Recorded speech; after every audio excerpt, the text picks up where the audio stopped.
From the Middle is a founding member of the network, Odd Pods Media Network.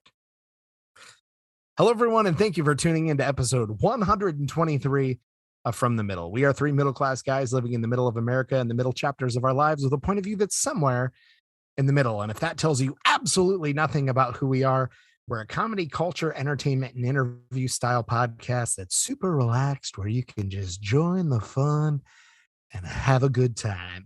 In this episode, we get a little bit of feedback from some listeners, which we greatly appreciate. Have a few quick updates, especially some updates on some things we've been watching.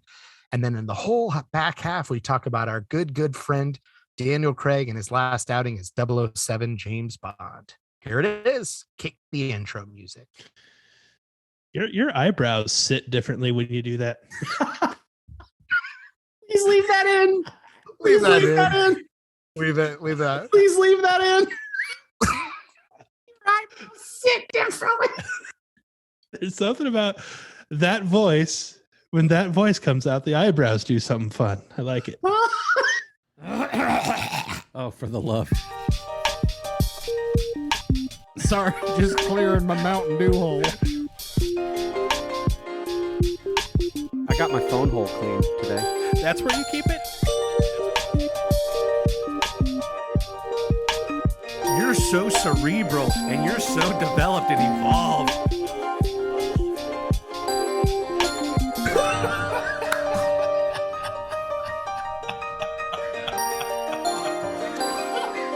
From the Middle after dark over here. Well, guys, I have to say, I think we did another pretty decent episode last week with our pet peeves and freak flags. So if you are unfamiliar, in episode 122 last week, we did an episode on pet peeves and freak flags.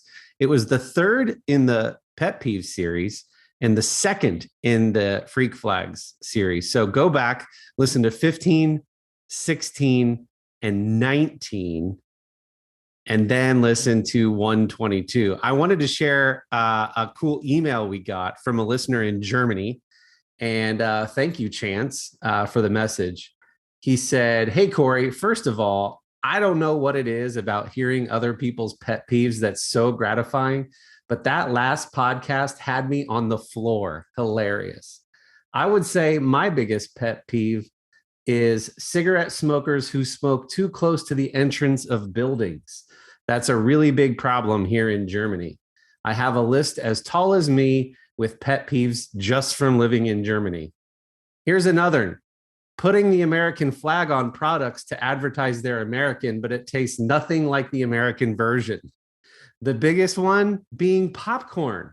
They only sell sweet popcorn here, which is okay if you're into that, but they put like 10 American flags and the Statue of Liberty on the package, like all Americans are walking around eating sweet popcorn. I mean, why don't they sell salty popcorn? Ugh, so annoying." Anyway, really he said, anyway, I'll stop here or else this email will literally be 10 pages long. I responded and I asked if I could share. And he said, one more thing. Of course, I'd be honored. P.S. The bit about bailing shortly after trying to peel a 7-year-old sticker off some Tupperware had me on the floor. Y'all are crazy.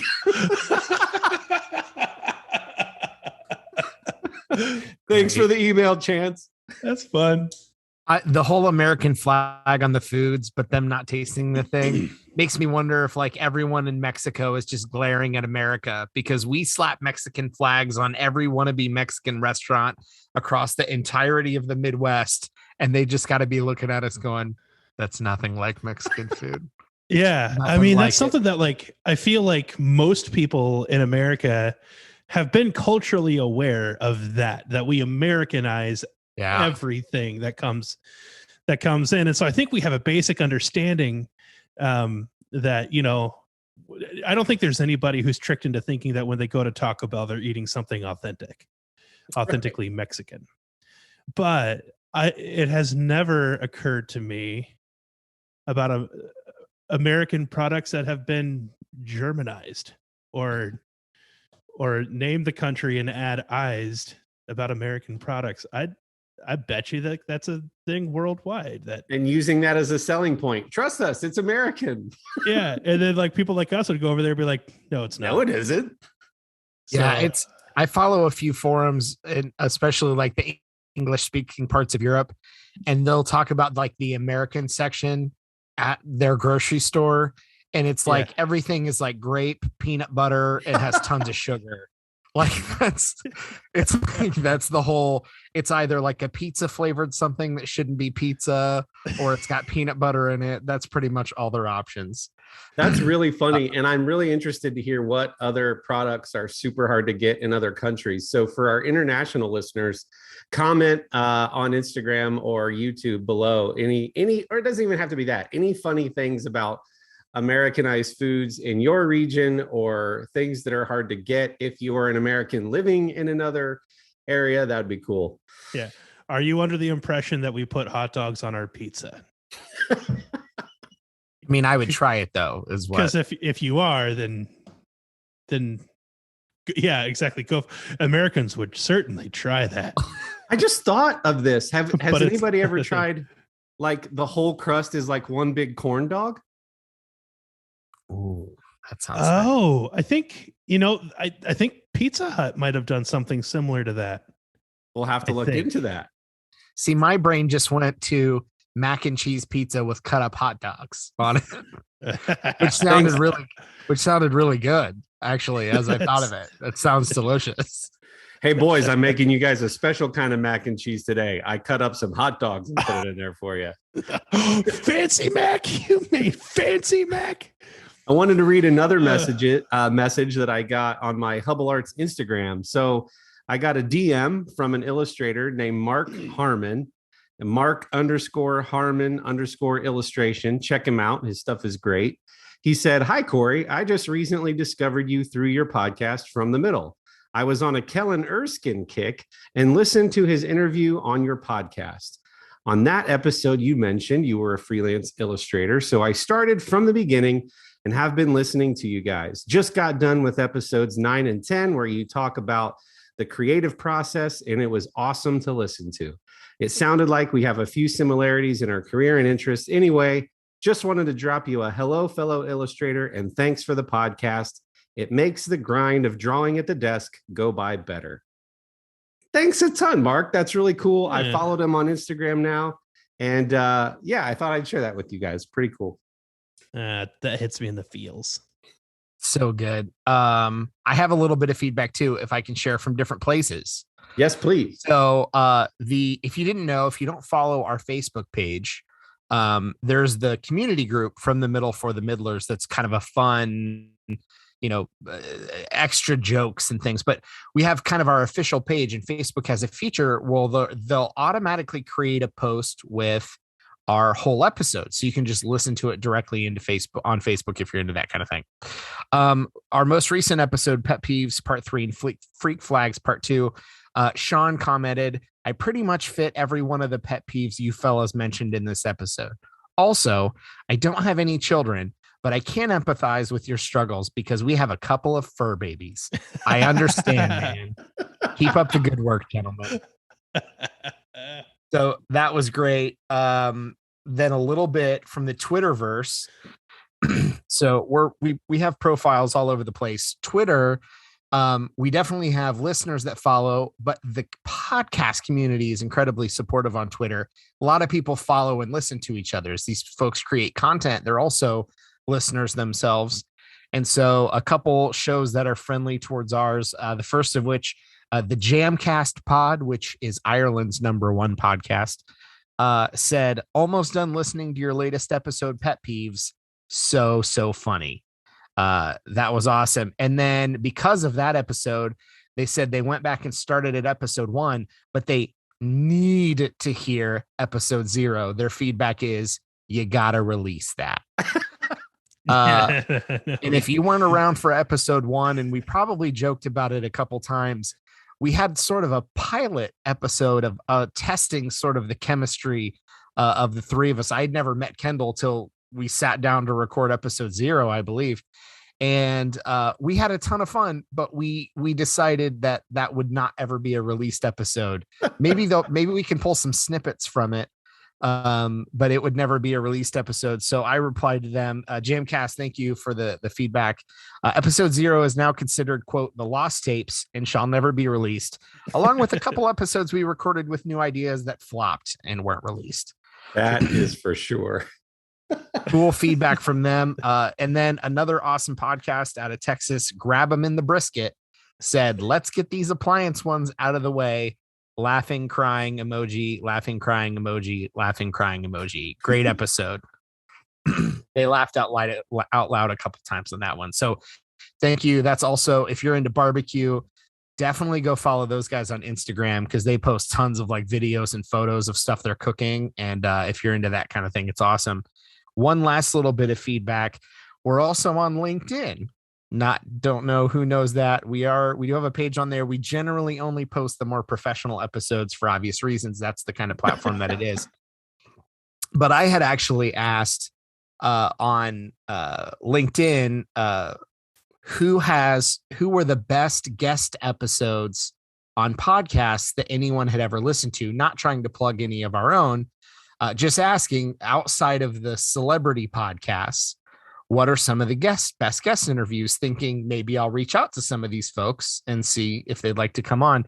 And we got a very nice response from Keegan. Thank you, Keegan, for commenting. Patrick Metal on the From the Middle podcast. Excellent interview and a great topic to share. Hashtag World Mental Health Day. Hashtag mental health.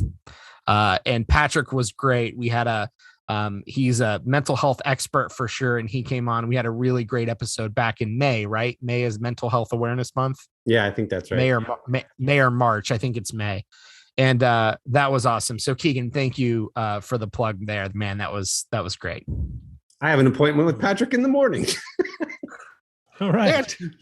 Fantastic. Hey, well, here's why we open with that, guys. We say this in every single post on social media. We say, comment below, leave us a voicemail. And Kendall always writes, we want to hear from you. That's our favorite thing. So your call to action this week, not because we're desperate or crave the feedback.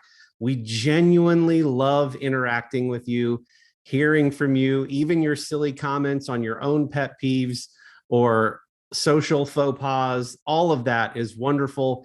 Otherwise, it feels like we're just yelling into the ether. So every comment, every email, every voice message, and the links to how to do each and every one of those are on every single episode we drop. So that's your call to action this week. Drop a comment, tell us a funny story, leave us a voice message, send us an email. That would be awesome. We love it. So what's going on, fellas? Now that we got that out of the way, how are you guys doing? What's new? So good. Man, right now I'm just fueled by tacos and Reese's peanut butter cups. So it's a good night. But we had a great themed episode last week. And I know, Kory, you haven't finished all the things I'm about to mention. So I'm just going to mention in passing, I'm all caught up on Ted Lasso season 2, which was great. And I can't wait for season 3. I finished What If, the Marvel animated series on Disney Plus. And man, did that end strong. I'll leave that there. I finally caught Black Widow. You talked a little bit about Black Widow and the larger implications on the MCU. And I was mostly right that there wasn't anything major that it was going to drastically impact in the MCU. But that was great, man. So I caught up on all this stuff, but I did, and we can talk more about that later. I don't want to spoil anything because you haven't watched it, and we can circle back to some of those things. But Ted Lasso is one of those things where if you don't have Apple TV Plus, the subscription service, find a way to do a demo and go watch the first 2 seasons of that show. It's so good. Your subscription is worth that show alone. If you happen to slip past the free trial period and accidentally paid for a month, it would be worth it. Just to watch 2 seasons of Ted Lasso. If you found nothing else on there that you wanted to watch, it would be totally worth it. How did season 2 compare to season 1 for you? Do you think it was better, worse, about the same? I feel like an optometrist. So one of the questions in season 1, and I don't want to spoil anything. So one of the questions was, as some of the main cast sort of, there's natural tension with the main cast because it was a season 1, not off screen. I mean, intentionally built into the plot. And as some of those things sort of faded away and characters got into grooves with one another, there was questions whether there would be any good natural drama for season 2. And I think they found an even better way to scale up the drama, as well as some of the serious topics, but still keep the lighthearted overall comedic feel of the show. And so I like season 2 even better than season 1 personally. I just think it's such a sweet, great show. It reminds me a little bit of, if nobody's ever watched some of the Ricky Gervais stuff, like Derek and Life After, or Afterlife. Yeah. Afterlife. He does a really good job at, whether you like Ricky Gervais or not is irrelevant, honestly. He does a really good job at crafting shows that are very much peaks and valleys of like laughter, sadness, and keeps you super engaged. And it's some of it's cheap jokes, sure, because that's what he does, that are a little raunchy or whatever. But those two shows specifically, Derek and Life After, are really Afterlife are really good examples of, I think, what Ted Lasso does well. I think Ted Lasso certainly skews more because Jason Sudeikis is American. I think it skews a lot more positive overall versus some of the a bit more heavy, British humor at times. But I think those are two really great shows that also do a good job at bouncing between the serious and the comedic. And so I thought it was great. What If, just to jump over to that, it's a ton of fun. It's hard to convince adults to go check out an animated show in Star Wars or Marvel. But I think What If is just short enough. There's 8 or 9 episodes that are 30 minutes. I think it's just short enough. If you love the MCU, it's fun to just go check it out and see kind of what they're toying around with this whole multiverse idea. And so that one I'm watching with the kids, and that's why I haven't finished, because getting us all around a TV based on everybody's availability right now is actually somewhat challenging, but I'm excited to finish it, and they are really enjoying it. So excited to finish each of those. I thought it started kind of slow and finished very strong. And so I think it would have been probably my least favorite of all the Marvel stuff I've seen recently. But it ended really strong. And I don't think most people felt like the beginning was weak, but I did. And then a lot of people were poo-pooing Black Widow, and I thought it was great. So I had a ton of fun. I thought it was a great movie. We don't need to deep dive Black Widow. A lot of people have seen it already, but it's been fun. It's been fun catching up on things in between some of our themed episodes and guests and stuff like that. Yeah. Good stuff. Kendall, how are you, bud? So I have actually seen Black Widow. So I think that's all three of us, right? Because Kory, you paid for it, right? Our neighbors did a really cool movie out on their lawn, and we watched it over there. Yeah, that's right. So, I mean, we could talk Black Widow if you want to talk Black Widow. I also thought it was a beautiful film,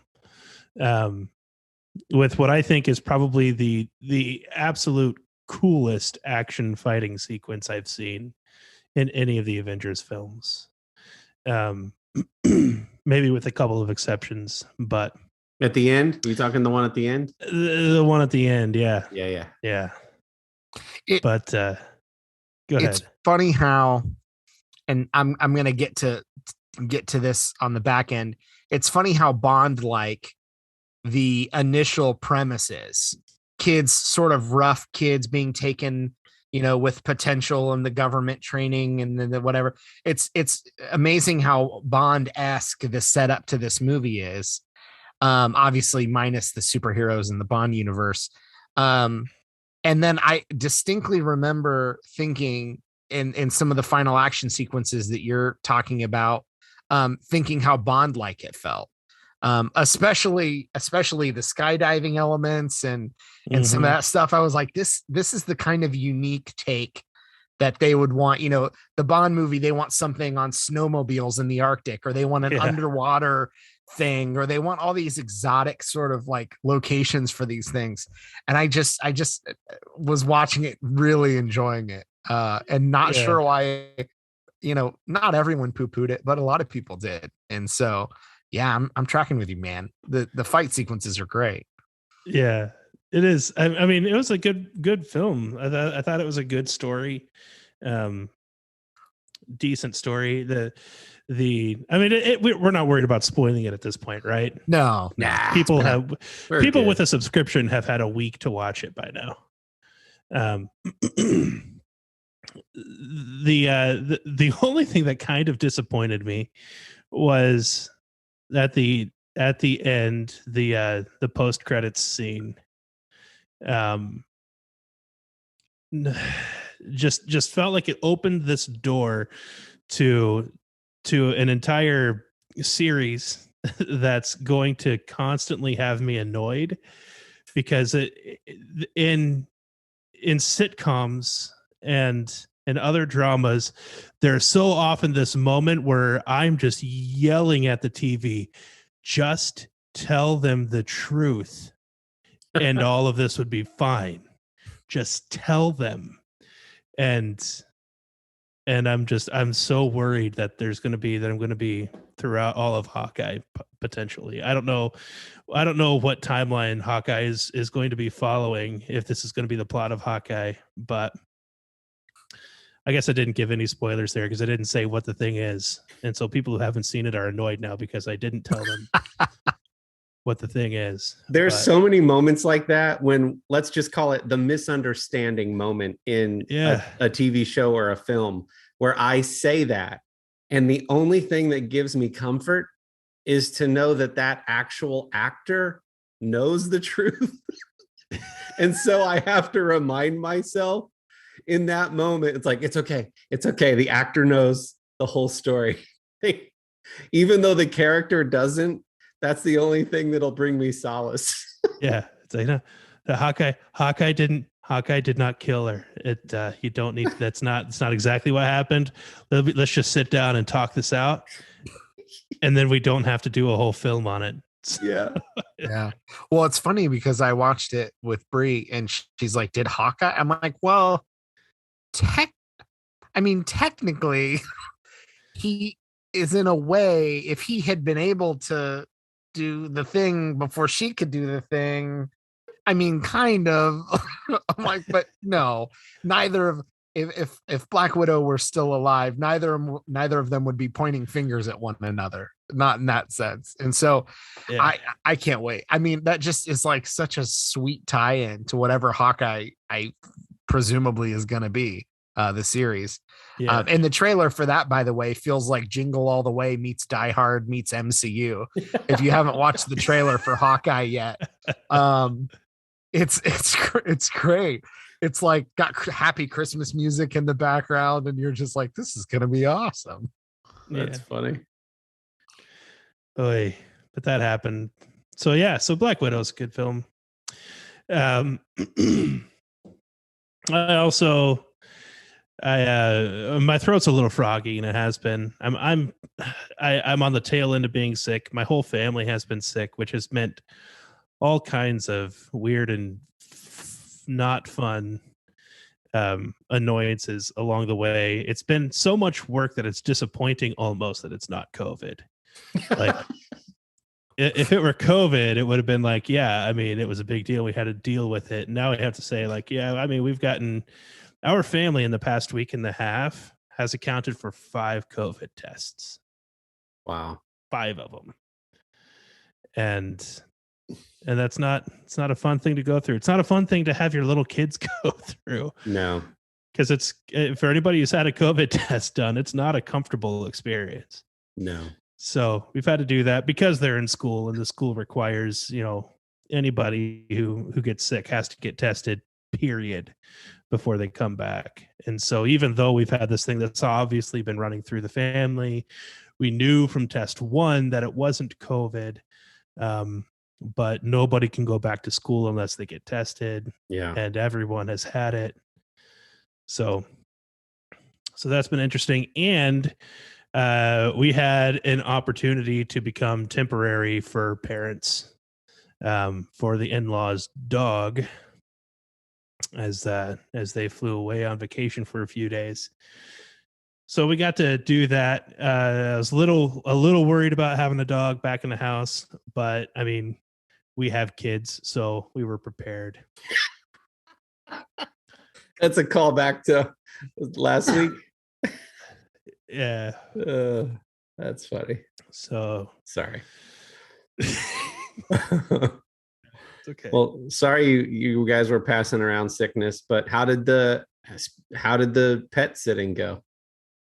Oh, it went fine. She didn't eat for a couple of days, so that was scary. But then eventually she did figure she just missed her real mom. I can't take it. No, it's a little poodle. Like you wouldn't know the thing is even in the house. She doesn't bark unless there's someone at the door.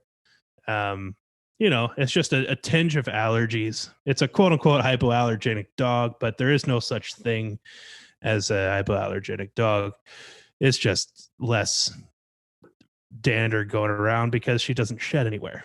So it was okay for a few days. We have actually dog sat with this dog before and have had minor allergy problems, myself and the kids included. But they all love it, obviously. I mean, we bring a dog into the house and the little kids are all about that dog. Yeah. So it was fun. A little sad for them when she left. But that's all. No big stories there other than she wouldn't eat and we were scared. That's the last thing you want to do is kill somebody's pet while you're watching them. I know. Cute. Yeah, good old fur babies. I had a funny story happen, speaking of kids. And so I try to take the girls out for daddy-daughter dates every once in a while. Mm-hmm. And I took my middle daughter, Chloe, out for ice cream. And she doesn't like to make decisions for things. She just wants me to decide. So I said, where do you want to take our ice cream? We had blizzards from DQ. And she said, I don't want to decide. So I was like, do I take it to a pond or do we go to the lake? And it was already getting pretty dark. So I was like, you know what? Let's just go to your old school and we'll walk around the playground as we eat our blizzards. So I don't even think that technically we were allowed to be on the playground because it was now dark. And the only thing lighting the playground was the occasional like street lamp. So her and I are just talking about life and talking about school and sort of wandering aimlessly through the playground. And we found ourselves up in one of the little turret areas of the playground behind some vertical poles that keep the kids inside. So at about this time, two punk kids make their way around the corner and one is riding a bicycle toward us and one is on like a light up hoverboard, one wheel, something or other. Mm-hmm. And they're probably teenager-ish. And just by their tone and the way they were riding, I'm like, they're just boys being boys and they're kind of being cocky. But again, they're making their way toward Chloe and I, who are kind of hidden in this turret thing. And I hear one of the boys say to the other, dude, it's like so weird and creepy being back here at night. It's so weird at night. And the other one goes, yeah, I haven't been back here since I went to school here. Oh, it's so creepy. and I go, opportunity. Yeah, it's so creepy. And I go, and it's haunted. And the boy on the one wheel or light up scooter thing goes, ah! And he goes, you really scared me, man. As they were going, right? As they were going by. I told that story to a friend. And when I got to that part, I said, and the kid screamed like a little girl. And she said, you can't say that. you're not allowed to say that. That's derogatory. You need to say in a high-pitched voice. So anyway, in a high-pitched voice. So Chloe is like spitting her blizzard out. And then she goes, Dad, what if he would have fallen? And I was like, that would have been awesome. That would have been but just like, it was like perfect. We didn't skip a beat. Whoa, it's so weird being here with the lights off. Yeah, tell me about it. It's really weird. And it's haunted. It was awesome. I couldn't pass up the opportunity. It was perfect.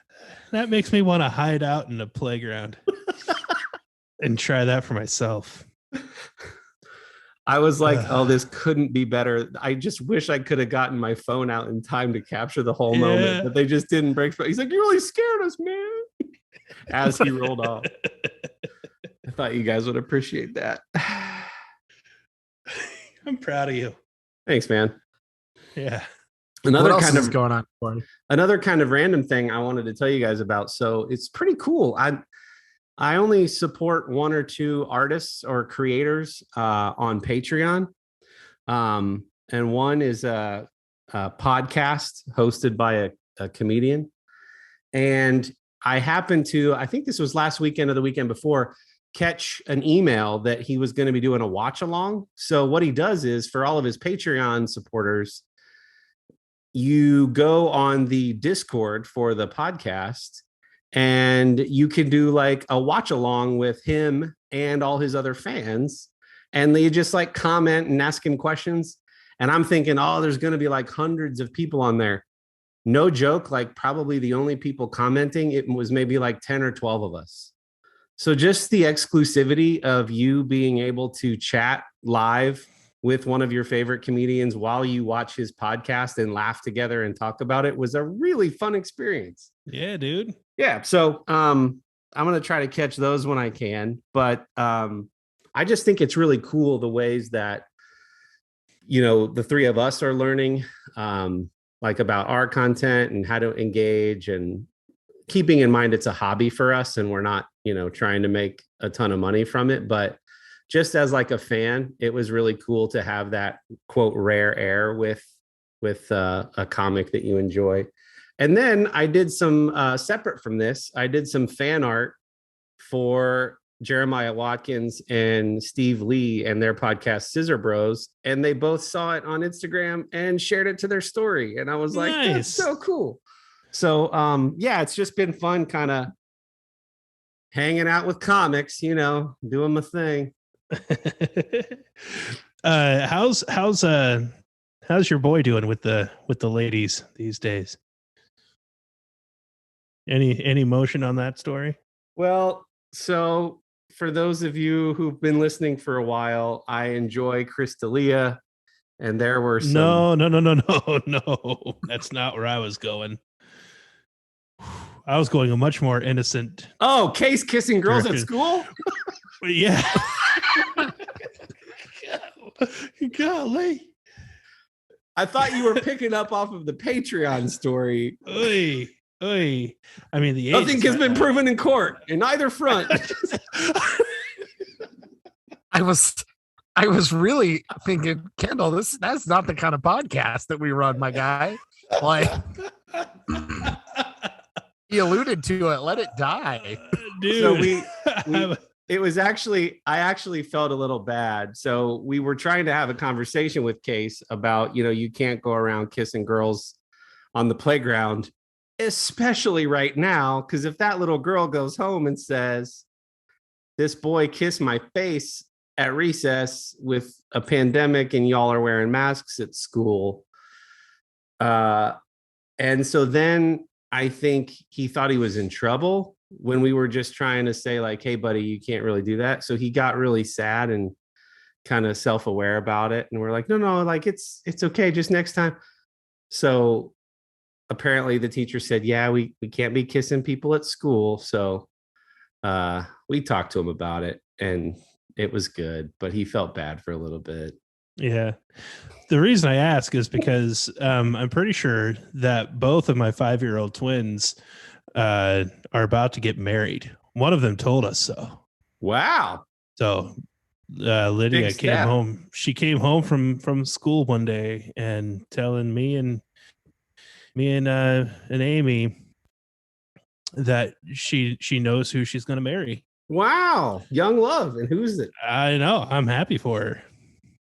So we're planning that wedding. I just didn't know if you had any advice for that one. And then her brother Joel was talking to us about these two girls that he likes to hang out with in kindergarten, and how they're both his friend, but in his words, and I don't know exactly where he gets this from, because we don't say it around our house. One of them is his quote unquote sweetie pie. Whoa. That, yeah. The other one's not such a sweetie pie to him, but one of them is definitely a sweetie pie to him. And so he just thinks that she's his sweetie pie. I'm really glad that these are two separate stories, because in the shared note, you just wrote the twins are getting married. Yeah. And I thought we were going to have a different conversation. That's cool. I thought it was the end of the poodle story and they just really love the dog. Just as likely. We just got pretty Appalachia there. Hey. Yeah. So we moved on from the boys are going to be marrying mama and the girl's going to be marrying daddy. Now they're actually out there, finding their own. Joel has found two. Wow. But only one of them is the sweetie pie. So maybe that's the next market, dating apps for grade school. All right. So this is a great time to take a break. And I think Dillon has a fun trivia game for us afterwards. So let's hear a word from one of our friends in the Odd Pods Media Network before we get canceled, like Crystalia. Hi, I'm Tina Jaramillo. And I'm Hillary Doherty. And we host the Muck Podcast, where we discuss the dark and sometimes weird true stories in American politics. Hey, Tina, did you know that Elvis crashed the Nixon White House for the sole purpose of getting a DEA badge, and it worked? What? Or how a gun control advocate senator out of California engaged in gun trafficking with notorious gang leader Shrimp Boy? Shrimp Boy, I remember him. Okay, so, we cover all of that and more from maladies, madness, mischief, and murder in U.S. politics. And we also host a bi-weekly interview segment called Lil Muck. We interview politicians, journalists, activists, and others who share their experiences in politics. Find the Muck Podcast wherever you listen to podcasts, and check us out on social media at the Muck Podcast. Wow. I love that podcast. They're super classy. You know what else is classy? Our friends over at Artius Man. They have all the best men's grooming, skincare, and various types of gift type products like candles and cool hats. They're the classiest bunch we've ever met. And if you head over to artiusman.com, that's ARTIUSMAN.com, and use promo code The Middle, you'll save a killer 25% off your first order, which is ridiculously awesome. And just think, with the holidays coming up, there's going to be all kinds of people that you have to buy stuff for. So why not just go to artiusman.com, load up on all the best kind of gifts, beard oils, balms, shaving products, and other nifty gifties. Load up, save 25%, and knock out a whole bunch of Christmas shopping right now. Thanks, Artius Man. Also, speaking of classy, earlier in this episode, I mentioned a little bit of tie between Black Widow and how her start felt a lot like James Bond. And in the spirit of our friend Daniel Craig and his last outing as James Bond in the newly released film No Time to Die, I thought that I would make some Bond trivia for my good friends on the From the Middle podcast. So Kory and Kendall, we're here, and we're going to have a little trivia. Okay. But first, I want to ask, on a scale of 1 to 10, 1 being, yeah, I've heard of James Bond, and 10 being Bond, how much of a fan are you of James Bond? Say 5. Maybe. I was going to say 5 is the lowest it's been in my life. Right. I was going to say 4 or 5, which is perfect. So this is the centrist quiz on Bond. You guys can even cooperate in your answers. And if you're listening, this should be a very approachable type of quiz. And then after the Bond quiz, I have a couple other general thoughts and things that we can discuss about Bond. So this is not going to be a spoiler for No Time to Die. If you haven't seen the film, no big deal. This is very, very general surface level trivia because I'm a big Bond fan. And I just thought we've never really spent any time talking about James Bond. We've probably talked about the Nintendo 64 game GoldenEye, which was one of the most incredible first-person shooters ever created. So why not talk a little bit about the Bond franchise and celebrate it a little bit? In episode 7, 007, we did the Bond theme, but then we never talked about Bond for the rest of the episode. Yeah, big tease. So now here we are. And actually talking about it's time Bond for the payoff 116 episodes later. So super exciting. So here's the Bond trivia. You guys can cooperate and be on the same team if you'd like. So no need to rush a response. We're just going to have a little bit of fun. And if you're listening at home, turn it up. Go ahead and yell out the answer in your car or at the office around your friends. It's okay. You're just having a little fun with some Bond trivia. So first question for both of you. Who is the creator and author of the James Bond novels? Jeez. Do you know, Kendall? No. Ian Fleming. That is correct.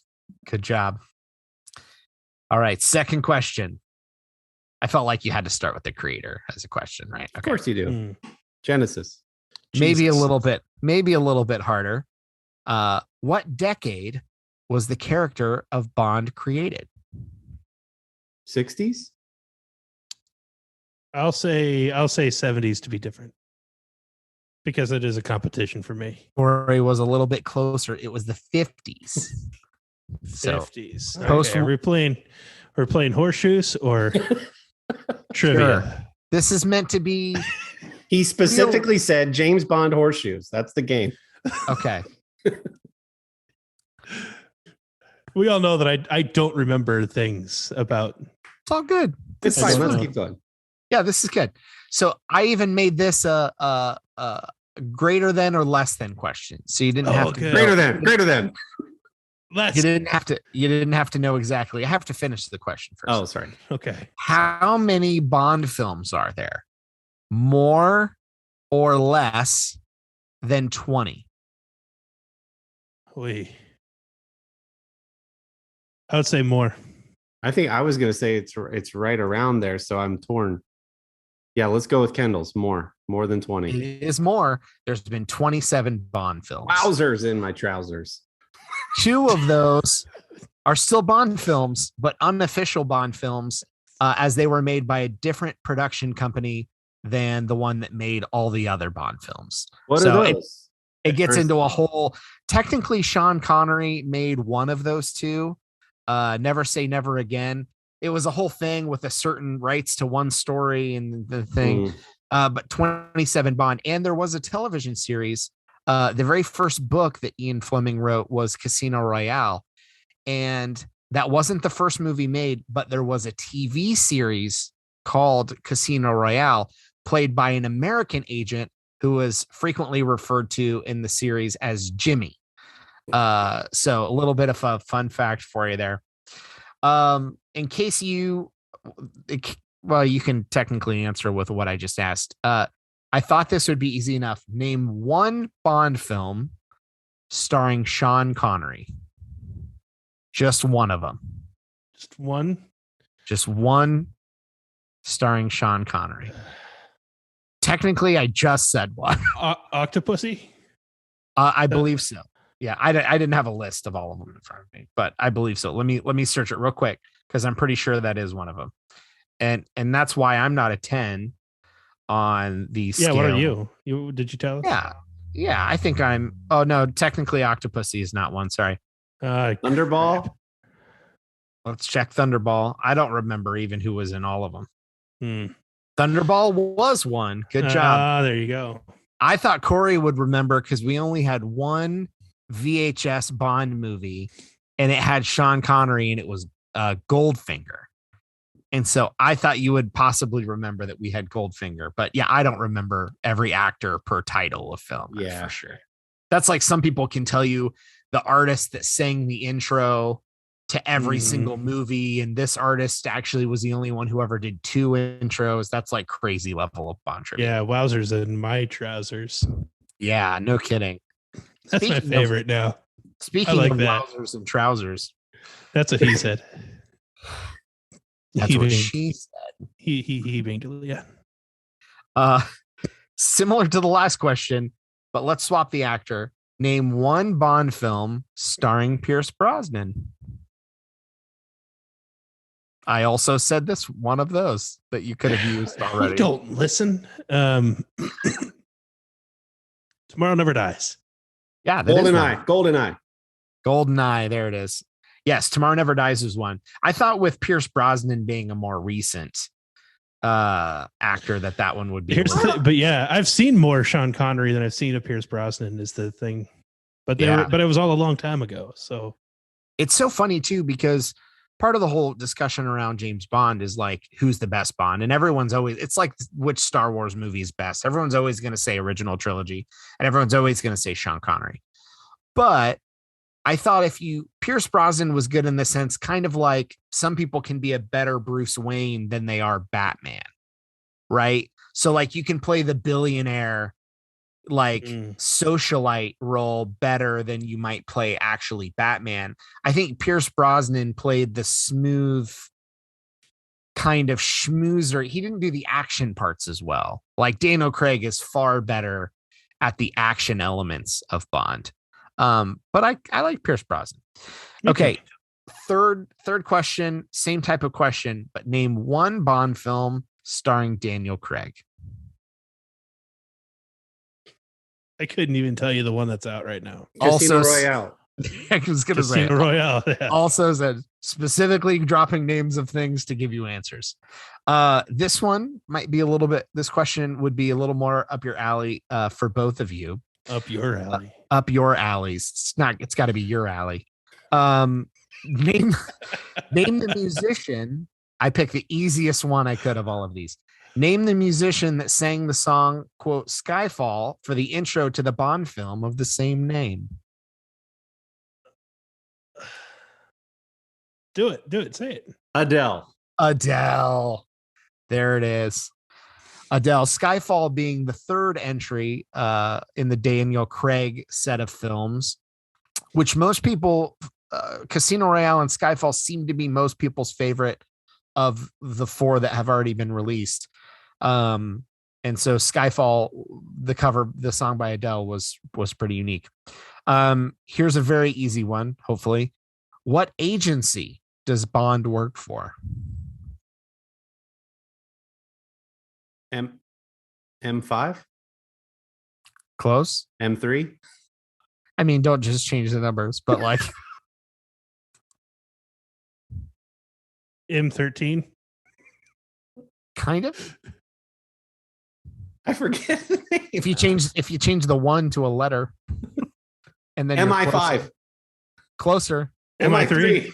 MI3. MI2. Wow. MI6. MI6. There it is. Good job. I shouldn't do that. Have you seen the kid on Instagram who asks little kids questions like, Jabria, are you smart? And she'll say yes. And then he'll ask a question like, what planet is next to Earth? And she'll say like Jupiter. And he'll say, good job. Because he just wants to build their confidence. That's like what you just did. Yeah. Good. I'll find the kid. Good job. All right. Here's another one. I think the last 2 are pretty easy, and then the hardest one is the bonus question. All right. Okay. So here's the last 2 questions, and then I've got some more general big picture theme Bond stuff for you. Which car manufacturer is James Bond most famous for driving, more so than any other manufacturer? Rolls-Royce? Aston Martin. Or Aston Martin? BMW. Aston Martin. DB9. Yeah, there's many expensive high-end cars that he drives. but more so than any other, the manufacturer that is most preferred by the production company is Aston Martin. Okay. And final regular question, what drink does James Bond ask to be, quote, shaken, not stirred? Gin martini. Very close. I think vodka martini. Vodka martini it is. Vodka martini. And just like I should have just said martini. Yeah, you could have just, if you had just said martini, that would have been fine. And just like Whose Line, all the points are made up and none of this matters. So whoever can get the bonus question will win. Here's a bonus that's much harder. What is Bond's official title? And I don't mean 007. What would be his official military title? Much harder. Secret Agent Man. I was thinking the same thing. Secret Agent Man. Very good. Or do you remember? I'll ask this. If you can get this, this would be fine. Which branch of the British military is MI6 or does he serve in?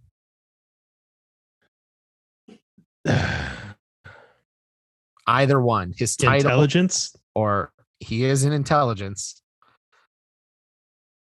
This is much Her harder. Majesty's Secret Service. Close. The answer is he is a commander in the Royal Navy. Okay. Oh. The Royal Navy. Great. Yeah, job. that makes sense. We got to have a little bit of fun with some Bond trivia. I thought you were going to ask about his most commonly used sidearm. No, because technically you get into Did you study? You get into semantics there because it actually is, I think, like a Walter, but like that's what the books say, but then the movies show him using other stuff more regularly, and then they changed it for like the stuff in the 90s. Okay. That got into like a whole, like I was trying to keep it more general. I felt like those are questions that even if you don't love Bond, you're like, oh, you have a shot at it. Yeah. You're like, yeah, Martini. I remember Pierce Brosnan was in Goldeneye. That's the only one I ever watched. So like I felt like these were more approachable. So good job, Dillon. Thanks. By the way, that's LaRon Hines on Instagram and TikTok. LaRon Hines. It's if you really want some good, wholesome kids say the darndest things type humor. It's very, very sweet. Since we're a family show. Yeah, that's great. So with that, we're celebrating Daniel Craig's last outing as James Bond in the film No Time to Die, currently in theaters. Very exciting. Lots of people can be casual Bond fans. Those movies are on TV, cable, streaming. You'll see them here or there. Do you guys have any general thoughts you want to share as we celebrate Daniel Craig and his last outing? He hasn't been in a Bond film in like 5 years or something is what it took to get to the last one. Any general thoughts, positive, negative, on the Bond franchise? I don't. So there's 4 with Daniel Craig, including this one? This will be his 5th outing. So Daniel Craig was Casino Royale, Quantum of Solace, Skyfall, Spectre, and No Time to Die. Okay, I did see the previous 4. Okay, yeah. Every time I see the trailer, I'm like, I want to see that. That looks really good. I want to see that. But yeah, I don't quite appreciate. I'm not a level 10 fan, so I don't appreciate like all of the callbacks and that's a cool connection from this thing, and I would probably want to watch the other 4 again, assuming there are some connections there, but probably not. Usually those are pretty standalone. So yeah, no, I'm excited. It is built. It does build. So this one, it's the organization he's ultimately trying to bring down. The sort of evil organization in the background is what, this one's building to. And so we'll see. I don't know what the ending's going to be like. I've heard mixed reviews on the ending, but that overall it's a great film. So I don't know. I'm just excited to watch it. Kendall? Yeah, I haven't watched any of his. And so Mr. Craig, if you're listening. Which he is. I'm sure he is. I just want to Godspeed and our hopes and prayers and dreams are with you as you try to take down the organization that apparently you've been after for all these years. So, yeah. I don't understand the vacation that you took for 5 years to sort of get around to it.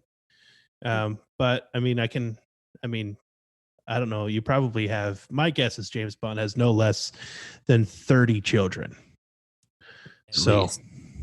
Bare minimum. Big family. I would say if somebody's not watched any of the Daniel Craig films, he's definitely a break from the traditional Bond, the Sean Connery, the Roger Moore style. But going back to the Casino, his first movie, Casino Royale, still holds up incredibly well. I just rewatched it. You can definitely get a good idea really quickly if you're going to like his versions of Bond. It's much grittier.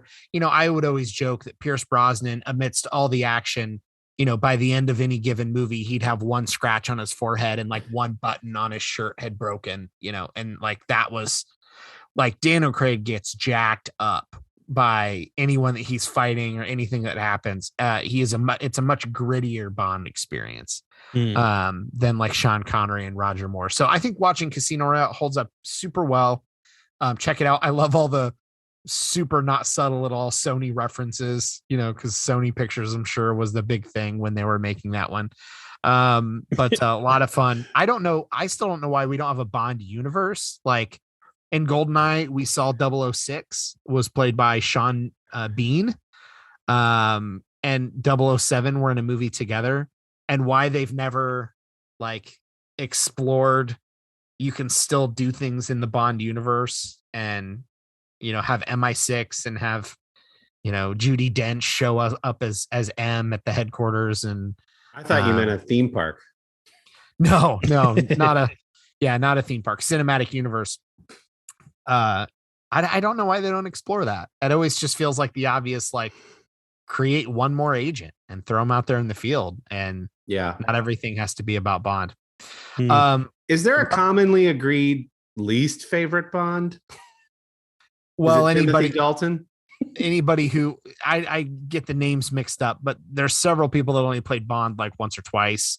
Yeah. I mean, it's really, for most people, I think at this point, Sean Connery and Daniel Craig are the most popular and everybody else, meh.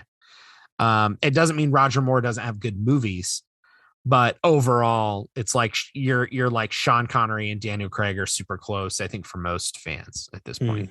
Do we think our British friends have a point of view on this? I would hope so. If they do, they should chime in. I would love to know, since it's a British agent, if they have any thoughts on who played him best. And they got, they've got a lot of good options, in my opinion. Most of the movies are good. I don't find any of them bad. So one last question I thought I would ask, and then we can break off of Bond. We've talked before about gender swapping superheroes and characters and things like that. And I think we all, much in the theme of the show, have a pretty sort of neutral middle of the ground, like, yeah, whatever. It happens all the time in comics. It's fine. Maybe we don't love the gender swapped Ghostbusters, but they want to gender swap Thor and make Jane Thor into whatever. I think we generally don't care.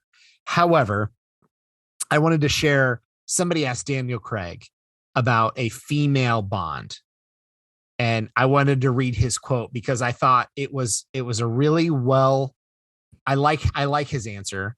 And I think it falls in line with our show. So I wanted to read, they're asking, what do you think about a woman? The idea of a woman playing Bond as all these roles are getting gender swapped. And Daniel Craig's response was, why should a woman play James Bond when there should be a part just as good as James Bond, but for a woman, Craig said. And then they asked the franchise producer, Barbara Broccoli. The Broccoli family is like who owns the rights to all of Bond. And her response was, I believe we should be creating new characters for women, strong female characters, she told Variety magazine. I'm not particularly interested in taking a male character and having a woman play it. I think women are far more interesting than that. And so I just thought, it's a really eloquent response that is probably what some people are trying to say, but haven't quite said it as well as maybe Daniel Craig and Barbara Broccoli have, I think, in that situation. create just as interesting characters. And I'm thinking about those quotes as I'm watching Black Widow, thinking exactly that. Here's a super interesting female character. We saw Ahsoka Tano in Star Wars and The Mandalorian, a live action female character that Dave Filoni helped create. Super interesting, strong female characters. It has nothing to do with, men play the better parts and women play the supporting roles. It's just make interesting characters. And if they're men, they're men. And if they're women, they're women. And we just want to see interesting characters, but you don't need to take a classically iconic character like James Bond and flip it just for the sake of flipping it. There's routes to create new stories and plenty of streaming services to sell those stories to. What would you tell people who said that was avoiding the question and then would follow up and say, so you're saying a girl can't play Bond? Well, because some people like to be offended, and no matter what. Well, that's fine. I can say something as vanilla as I like ice cream, and I'm going to get people vehemently against my position. I see what you did there. That was good. Ding. And so you're not going to please anybody, but I think some characters are based on the lore, like a lot of comic characters and superheroes. Those have already been, Green Lantern might be played by 5 or 6 different people across, 30 years worth of story arcs. So certain characters are sort of already built for, being played by different characters within universe, which naturally leads for them to be played by different characters in real life or actors in real life. Is it avoiding the question? I think some roles just, makes sense in the gender that they are. I mean, if you take Superman and make it a girl, and if you take Wonder Woman and make it a guy, I don't know that creates anything new and interesting, because of kind of who those characters are.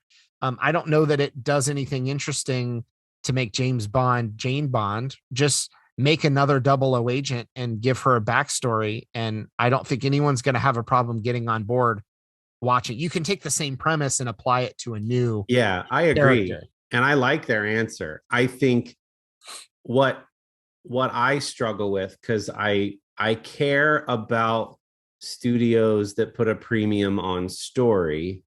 Mm-hmm. And so when something reeks of solving the wrong problem really well, making a character that makes more sense as that gender for the sake of doing it to virtue signal or whatever, that's right. When I have a problem, because now you're sacrificing storytelling because you're trying to be woke instead of, like, I'm all for it. Like, if it elevates the story, if it makes the story better, enhances the IP or the brand or whatever. But if you're doing it to do it, it usually reeks of that. Does that make sense? I think that's the most. Yeah. And I think because if you're doing it to do it instead of doing it to tell a story, then I think it reeks of that, because you're trying to blatantly show people, right, that you're doing this great thing, and that's going to affect the way that it's written and produced, because you want to make sure that you're being blatantly woke when people listen to the script. And that's what you're worried about. Yeah, mm-hmm. I agree. And with all of this, I would love to see more women superhero movies. And like Black Widow was a fantastic film. Captain Marvel, like one of my favorite Avengers. Like it's Daisy Ridley. Daisy Ridley is taking the Star Wars franchise to an awesome place. There are no shortage of awesome, cool, family-friendly female role models for us to point our girls to, and have awesome action films led by strong female leads. So there's so many examples. I'm all for it. Yeah, I love the general attitude here. Yeah, and I think like the Ghostbusters example is kind of a hot topic-y one, because that's a role for me where I don't think it matters whether it's a guy or girl playing the characters of the Ghostbusters. Like, it really doesn't matter. I think the issue was people just didn't think it was a good film. Does a Ghostbuster need to be a guy? No, not necessarily. I think the Bond thing is, this is such a this isn't for people that happen to be guys, and this is just such a very specific character based on a novel that's been iterated on so many times. Would I go see if they made Jane Bond 007? Would I still want to see it? Absolutely. I just don't think it's a character that needs to be swapped for the sake of swapping it. If they want to make 008 and it's a girl, I could care. I'm still going to be just as excited to watch a Bond universe movie. So I agree. I think it's just some characters, lend themselves to being a little more, the creators can be a little more flexible with them, and some are. And frankly, it's also up to the creator. And I think if a creator of something doesn't see that as their vision for the character, then you can respect that, and that they've created this thing. It's like, well, it's just, they might have based it off something really personal or off of somebody they knew, and they wanted this character to be a girl, or they wanted this character to be a guy because that's how they built this person.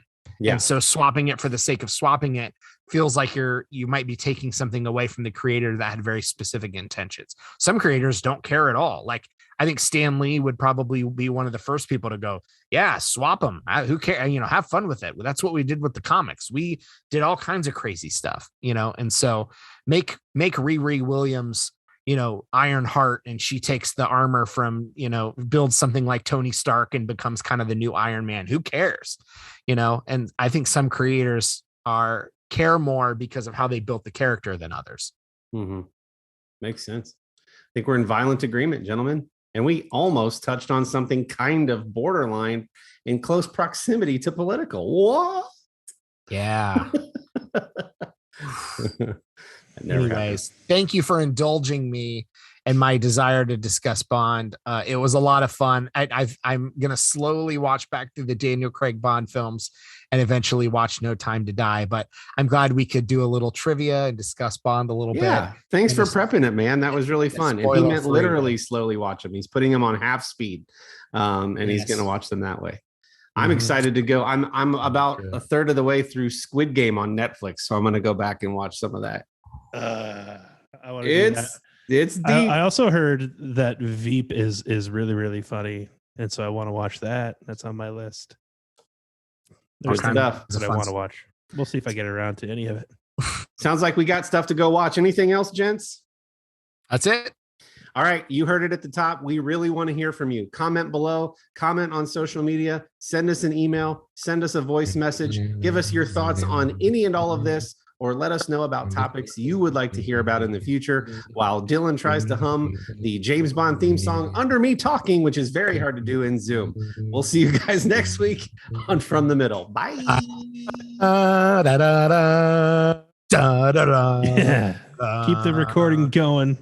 Boom.